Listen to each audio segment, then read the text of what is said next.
Hi, Krzysztof. Great to have you here today. Thank you for the invite. We're today to talk about B2B marketing and sales, as always. I know that your niche is SEO and SEM, I would say. So can you give us a little bit about yourself and your background? So I started in 2005. I was doing back then work as a web developer, and I got interested in SEO because I wanted my sites for my clients to be on the top. And then I saw that if you do a lot of links, you will get results faster and better. So basically, what I stumbled upon was spamming, and it was the black hat SEO.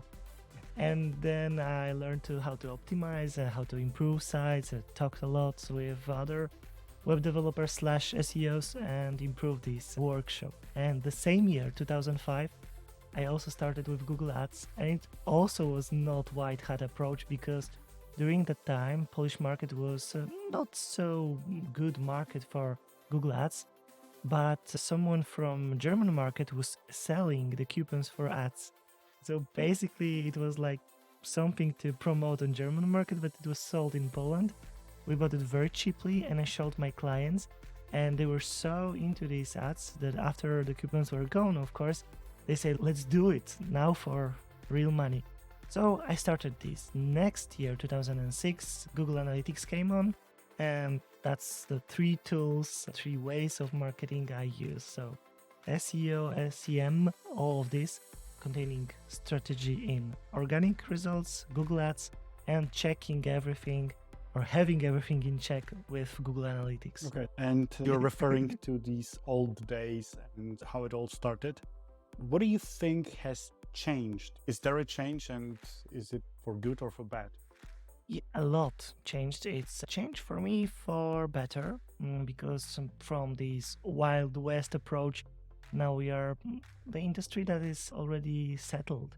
I don't mean regulated, but there are some ground rules and some good practices or best practices well known in the industry. So this is for good. The main change is the clients. Before it was offering them something that was, we even joke about this, like secret, magical SEO. You don't say what you do, you just give them invoice and show them results. And the results were not measurable by income, they were measurable by what kind of visibility you have, for example, traffic from Google, or what position I am on the certain keywords. Now it's more about business. Now the questions are about ROI. It doesn't matter what kind of traffic you get. You have to get conversions, you have to have your sales up and stuff like this. And working with clients that understand how SEO or Google Ads work, it's for me better because they ask the right question and they don't question our knowledge because we can show some experience, results. So now you get a client and they are like, okay, we know we have to pay, you do this, then this and this, okay, so show us results. And you talk with them as equals. For the worst, I think the changes are that agencies back then were only specialists with knowledge about the subject, not a business. And now we have a lot of agencies that are businesses. They hire more salesmen than specialists. They invest more in their own marketing than time for marketing of their clients. It's not so bad for me because we get clients That are not happy. Yes. And they are not happy. And for whole industry, overall time growth, a lot of people will say, no, it's not working. Google Ads is not working. No one clicks it. It's too expensive. SEO is BS. It's not true. You have to re-educate them and say, you got some bad experience. I get it. Because you felt into this factory, not agency. But we have a lot of great freelancers, agency specialists who share knowledge, and they share knowledge on webinars, on conferences. I think it's going in the right direction. This is actually a very interesting perspective. I have to confess, I'm not a fan of marketing agencies also. I've had some really bad experiences. This is my third business now, and with the previous two businesses, both in B2B, both focused around services, So with complex funnels, messaging, with complex sales processes, and a lot of the marketing agencies that I have stumbled upon, they just weren't exactly knowing what they're doing when it comes to the sales processes and the marketing processes that are as complex. And I think this is one of the issues that I see. But going back to the topic, don't you think it's harder nowadays to actually get good results from ads than it used to be? Isn't that harder for the end customer, the business, to actually get results from digital marketing? Yes, it's harder because, for example, Google Ads is a system that works as an action where you have keyword with 30 or 40 different advertisers. It will be much more expensive. And you are new on the market with new product in B2B, you have lower margins, you don't have capital. You cannot just jump there and win with the old big whales, right? So it's hard. It's harder than before because there was this surplus of places you can go with advertising and less advertisers. In SEO, it's the same case because SEO works as like putting a lot of time into your web page, content, and links. So you're starting now, you don't have links, you can make the content, okay. You can make it faster than me 5 years ago because you have all these AI tools that will help you make the better content. But internet is changing, so a lot of those companies that built links years ago and they stopped the process, they are going down because Google is looking at the new places, new links. That's the first thing that is changing. And then the second thing, old places with old links are dying off. We are seeing, it's because of, I think, Facebook. We are seeing that the people in Poland doesn't use forums anymore. So the places are gone. All link industry is now paid articles, paid blog posts, paid stuff. So it's much harder and you need more budget. Yeah, I was about to ask, so does it even make sense for a small or medium company with a pretty small budget to do SEO? Or should they wait with planning the whole content strategy and blogging or creating subpages until the moment that they have XYZ budget to do a lot of backlinking? Does it even make sense to create content for a website? When it comes to using budget, there is this line you can put in SEO that in Google Ads that it's more important to have any spend on content and links than to spend it in one moment. For example, someone asked me, okay, I have $10,000 to spend on my strategy.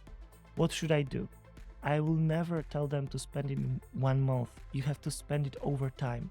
In Google Ads, it's very important to spend it with cheap clicks, over time getting cheap conversions, and learning how to optimize this campaign. So use some of this money to learn what is working and what's not. And in SEO, it's very important to get some links in time, but not just spend it at once or wait for something, like have any activities. It's important because you are getting new content and it's very hard for companies. And in terms of links, it's better to have them built over time, not to show, hey Google, we just came here with big money to manipulate your results. We want to do it slowly and we want to build it. Okay.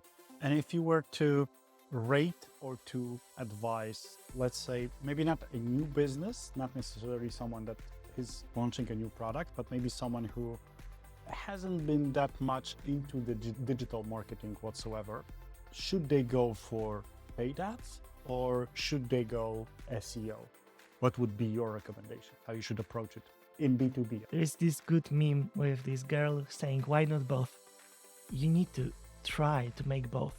I know sometimes you have limited budget, but going SEO and Google Ads or any ad system is much better approach. For example, we don't know in SEO which keywords will convert because we have to try them and fight for them, and then we get traffic. We cannot measure keyword traffic, we can measure landing page traffic in Google Analytics. And then you see, oh, it's not converting. We got this traffic, but it's not converting. And what now? All budget, all time lost. In Google Ads, you put this keyword and you can have the answer next week because you bought some clicks, and probably if there is a volume of queries to Google, then you will have views, clicks, cost and stuff, and then you will know it's working for me, it's good for ROI, it's good for conversions. So yes, now let's fight for this keyword in organic.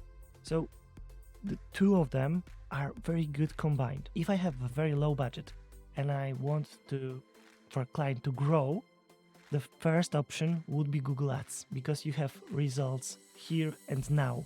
Then you can think about Instagram ads or Facebook ads, Meta ads, and it's a good choice for products that are not searched for or products that are sold by showing photos. Like all this useless gadget we see on Instagram in a dropshipping model. Then you see, I want this, I need this t-shirt with these cuts names and stuff like this. And it's very hard to sell it in search engine. So you have to think and choose the right tool for right action.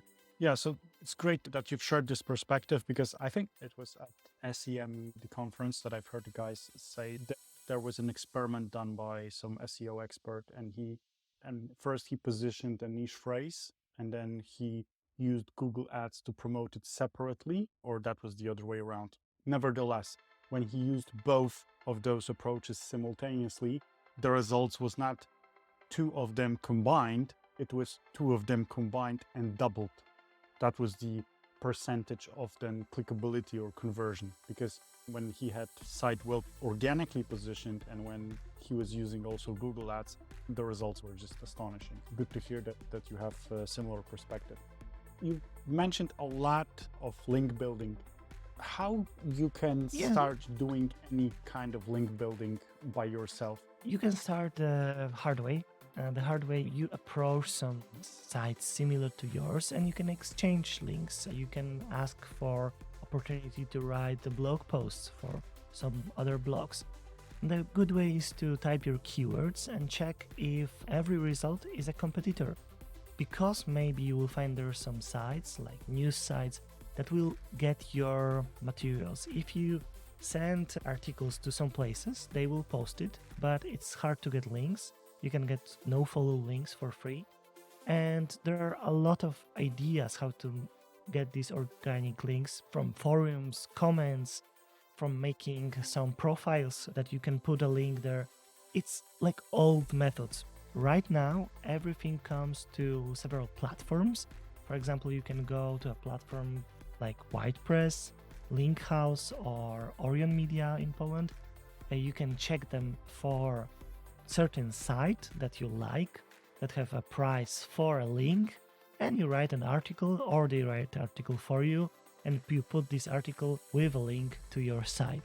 It can be quite cheap if the site is very known in Poland, for example. It doesn't drive you a traffic. Sometimes those sites have a special categories and the articles are not or never going to a main page of the news site, but it will drive you the power of the link because it's a link from a big site that has a lot of links. That's the way most of agencies do it right now. And when you are buying a link nowadays, you don't buy it forever. The owner of the site usually agrees that it will hold for 1 year. So in looking at the long-term investment 10 years ago and now, it varies. It's a little different.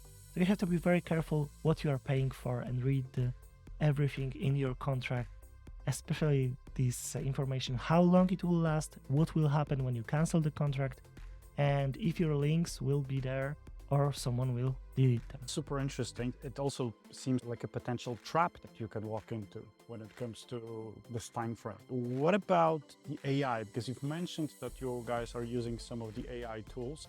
What do you think about writing content with AI? Does it make sense or not? Should people do it or not at all? It's a great tool. We should use it the right way. And the right way is not letting all the job being done by ChatGPT, because you will lose quality of the content. There are better tools for SEOs. For example, we use Surfer SEO or Contai. And those tools are working like this. They gather data about my keyword. If I need to be on the first position in Google, what should I look at? I should look what are other people doing on the top 10 or top 20. So they gather this data and they will give me this data, how much, for example, keywords I should use, how much characters I should put in my page or something like this. And then they're doing very important stuff in terms of analyzing keywords by matching them in some clusters. For example, if I have to write an article about something from my knowledge, I will put like 2, 3, 5 points, for example. And then I'm not looking at all what people need, what people ask, what's the intention about the keyword and the question.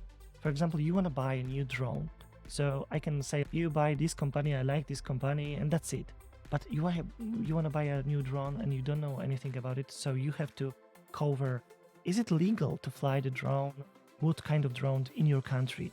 Where can you learn about this? So you can have a lot of information about the drone. So what do you want to use in this article? And those tools will tell you, because they will check what keywords are connected in search engine results pages.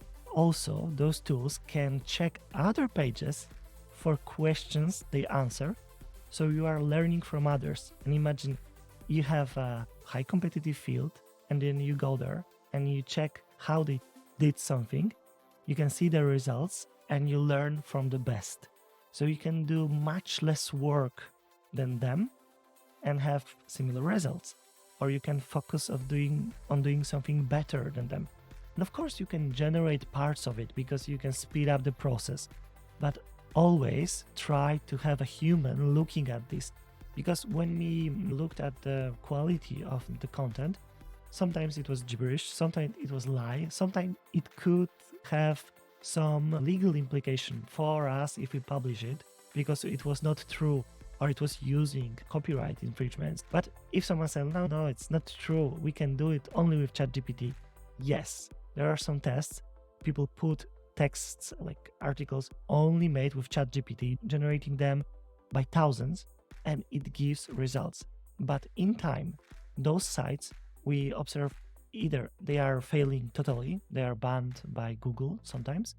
I never saw a test that will show that they sell better than articles that were influenced by humans.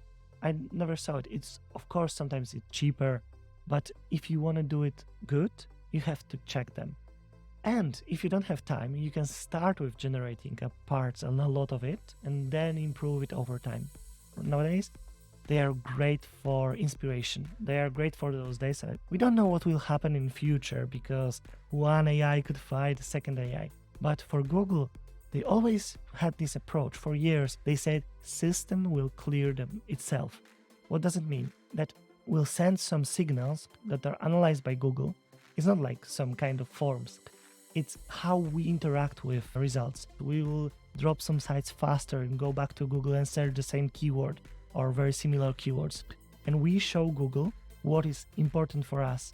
So if you have an article made by ChatGPT that is actually helping users and users stay on your site and, for example, stay longer than bad article made by human on other side, you are winning. I agree with this 100%. I use a lot of ChatGPT in my daily work for ideation, and I think this is great. Just yesterday, I asked ChatGPT about controversial campaigns and marketing, and some of the inspirations that provided to me, I was like, oh my God, I had no idea that this kind of campaign happened. This is great. It will look great on the video. This is such a great story. How can a marketing campaign backlash and so on? So I agree 100%. But sticking with the AI, do you think that it's possible that there is a scenario that in the near or far future going to see the death of search engines because the AI will replace Google? So people will just be asking AI tools instead of just Googling stuff. So can this affect SEO? And if so, what do you think about it? It's very hard to answer because it depends on the regulations, of course, and how do we look at the content as content owners. For example, when I asked Google when was Rome founded, I don't get results from Google. I'm I get results from certain page that allowed Google to be crawled, indexed, and it understands that it spends some time to make an article and it gets traffic from Google. It's a synergy, it's a symbiosis, right? But when Google started answering the question and it took some knowledge from my side, it learned from my side, and this is being parasite. And every time we see some parasites, there come regulations. And there is very important stuff, not only attribution, but without giving money to the content writer, we'll lose a content. For example, we saw this quality change when forums migrated to Facebook. You have issues with searching, you have issues with people engagement, you have issues with building the content. A lot of content creators back then, they could just write a post on the forum. Now, when they want to make money from it, they make movies for YouTube, they become influencers, they share knowledge, but they want to earn money. So imagine all those people contributing to some search engine 2.0 which gives answers and don't get any money. General public doesn't know. Google is using AI for a long time inside Google, and just because they didn't publish it like ChatGPT, it's because it would hurt their core model, like selling ads. Why? Because I ask question and that's it. I don't need ads there. So now they probably will think about how to improve life of users, but still don't go on this very shady business of taking content from someone and not attributing and not giving any monetization for this. Like, they have to invent it, because one day we will say, whoa, I'm not putting my knowledge there because some AI will use it and I don't it doesn't have make anything sense from for it, me right? personally. So this is the biggest issues for the future. We are slowly but surely running out of time. I have two more questions actually. The one is, if you were given your 20 years plus, I think, years of experience in marketing, if you were to give advice to someone who has business and would like to get into digital marketing, what would it be? I would say focus on basics, because from what I see with working with clients, the most important stuff is doing your basics. For example, you can make this whole big checklist. And if I do remarketing, for example, do I have a consent mode well implemented on my site? Because from March 2024, you will not be able, for example, to use remarketing without making this good. If you have Google Ads, did I thought about Meta Ads, how to use them for my product? Do I use, for example, segmenting, like approaching certain users with certain categories? You have to cover your basic. Okay, you can go for innovation, but remember that for everyone who goes for innovation, I think like 10 people will go there, one will succeed in some way, and 9 will fail because they are reinventing something and they say, oh, it doesn't work. But if you cover the basics, you have the basics, and then you can try. So that's my advice. That's a great advice. I always say that when people ask me, can we work with marketing automation, or can we implement an AI to have a super advanced chat, live chat on our website, or a chatbot on our website, I always say, cool, but how about your analytics? Or do you actually even know how much traffic do you get if you want to have marketing automation and so on? So I think people just tend to go for all of those fancy terms or fancy things that they hear about, might be because marketing automation sounds cool, right?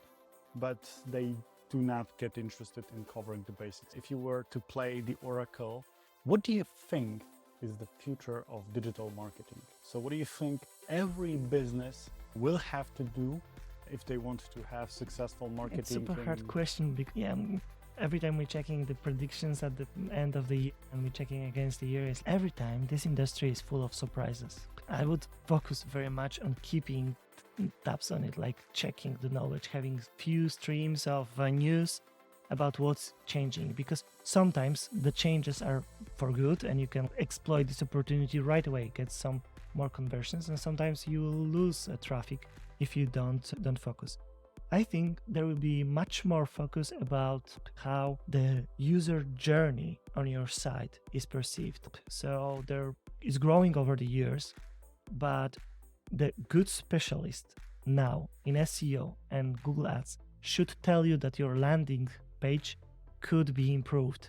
So I think there will be much more focus put on the content, on the landing sites, of the UX of it, of how we approach this as a project.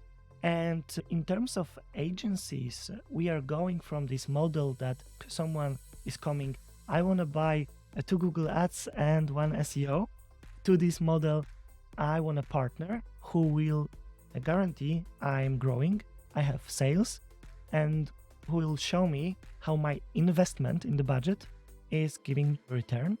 So the model is going from giving one tool to the agency is to giving part of marketing to the agency, or going for a consultancy. So I think there will be more focus on using people, like knowledge of people that do analytics as, again, as some kind of consultant. Great. Krzysztof, it was a pleasure. Thank you very much for coming over. It was such an inspiring conversation. Krzysztof Marzec, CEO of DevaGroup. Why don't you tell us at the end what is that you guys do and how we can find DevaGroup and where? Yeah, first of all, thank you for inviting me. You can find us at devagroup.pl and on LinkedIn, of course. We try to do what we know the best. So we are driving results for our clients, try to achieve a growth and sales in both B2C, B2B sectors and e-commerce. We have teams dedicated to all these fields. And we use mainly SEO and Google Ads for it. We mostly specialized in Google Ads as a premier partner and in SEO as one of the first and top agencies in Poland, with a lot of experience working with the top sites in Poland. Want to visit Poland, Krakow? Check out our smkrk.pl, smkrk.pl. It's a bar camp, which growed big editions, that we invite people from all over the Europe and Poland, of course, to speak about SEM, SEO. And this year edition, we aim to have some English-speaking speakers, of course. Also, it's mainly Polish activity, but we have guests from Europe and they came to network. So maybe we'll see you in Krakow one day. Great. I also seconded the recommendation for visiting SMKRK. Great conference, great people. Thanks, Krzysztof. Thank you very And much. see you soon. Thanks.